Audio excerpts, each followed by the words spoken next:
We have learned through the parable of the sower that the Word of God does not change.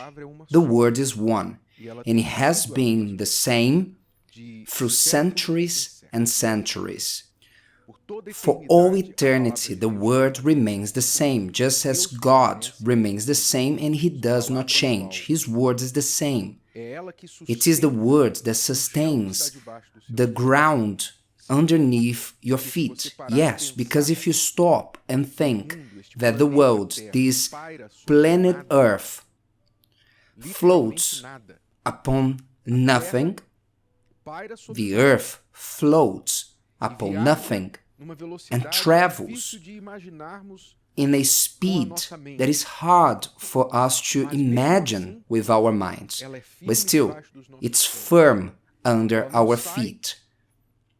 It does not go with no direction in the universe. It has a direction, a trajectory, because it obeys the Word of God, the law, the laws, the rule, the universe. So if there's a law, there's a legislator, am I right? If there's a law, there's a word, somebody who opened their mouth and said that. And God, through His Word, is the one who determines that the earth may go in its course. So the Word of God does not change. The Word is one. However, the ears and hearts of those who receive it, those who hear it, these ones can change. And the result being different in each person from the Word, but it does not depend on the Word, but on the heart of the person who receives it. How the person receives this Word. So the parable of the sower shows us this different type of listeners. Those who receive the Word with joy, emotion, how nice, what a strong word, let me post it. Soon the person posts, shares it, they put it on a t-shirt. Quickly, they embrace the Word, but they don't remain. And then there's that seed that fell on stony ground, but the person had no roots. They grew quickly, but the roots had no depth. That Jesus explained that this word, this seed, does not last long because of the anxiety, the troubles, the tribulations, the persecutions. The person quickly gets offended. Someone comes to them and say, "Oh, are you a believer now? Oh, are you going to that church?" That's enough. You're not going to do this or that because you have become a Bible person. That's enough. Any offense, any comment that their way of life based on the Bible towards them, it's enough for them to give up on the Word and to embrace the approval of their friends. And there was that seed that was sown among the thorns. Jesus said, the seed sown among the thorns, which means those who hear the Word, but the cares of this world and the deceitfulness of riches choke the Word, and he becomes unfruitful. These ones, we have many. All the four seeds represent a great amount of people, but this third seed that was sown among the thorns, it represents many people who more riches, more distractions this world presents, so harder it becomes for the person to focus on the Word of God.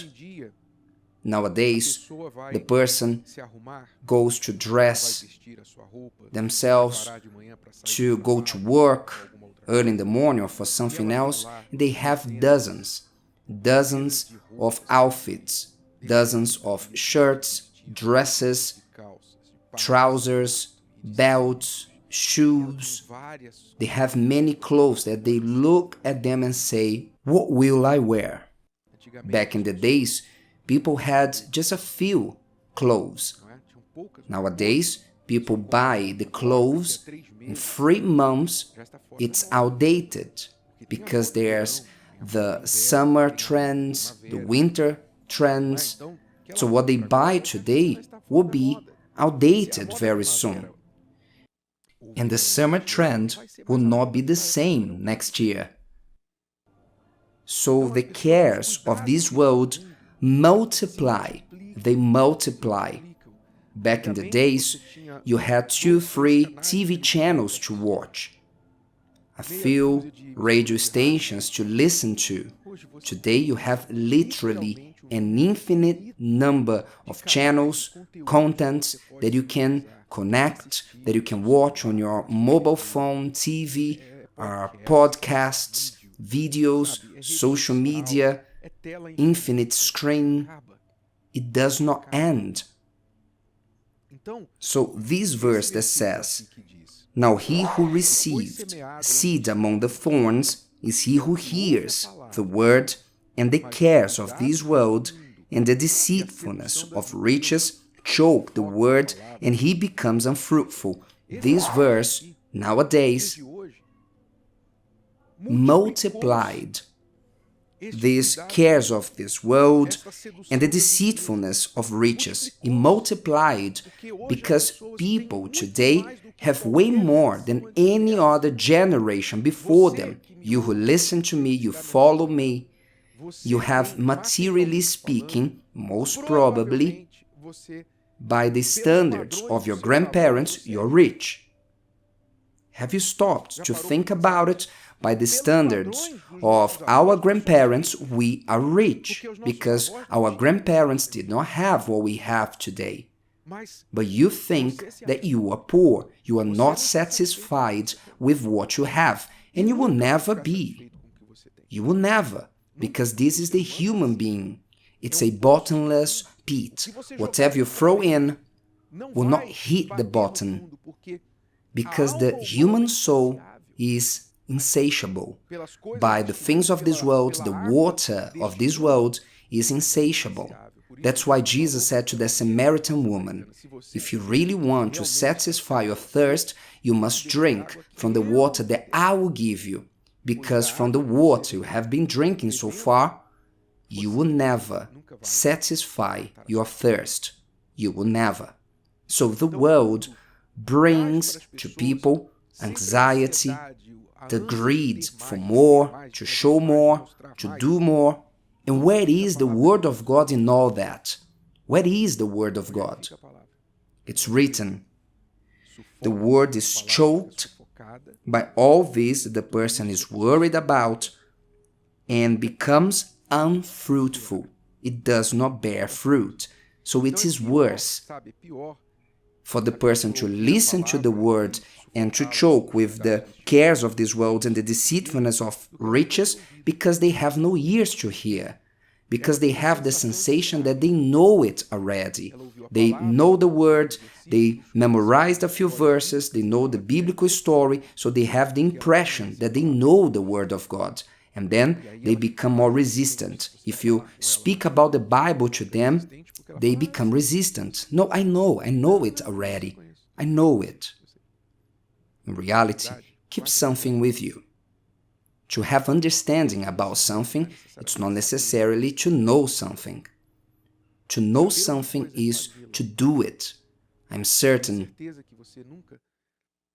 that you will never feel comfortable to allow yourself to be operated on by a doctor that was graduated in university, but after he left the university, he went to work in a restaurant. He never practiced medicine. He studied. He passed all the tests of medicine, but he didn't practice it. Today he works in a restaurant. He's a chef or the owner of a restaurant. He does not practice medicine. And then you need to go through surgery. Would you choose this doctor? You wouldn't.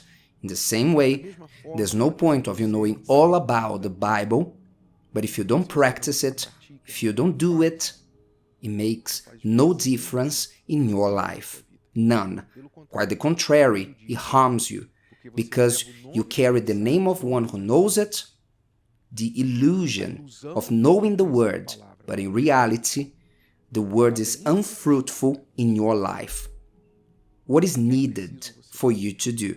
It's needed for you to humble yourself, to become like a child, and to be aware how many distractions this world has been bringing to you, and that you may place the word in the place that it deserves, that it should be in your life, which is the most important place.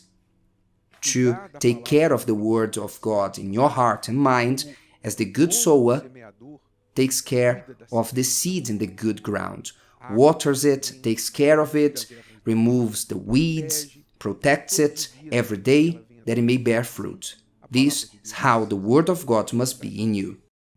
If today's video helped you and you know someone that could benefit from it, share it with them, and if you haven't subscribed to the channel, you may do so now. See you later.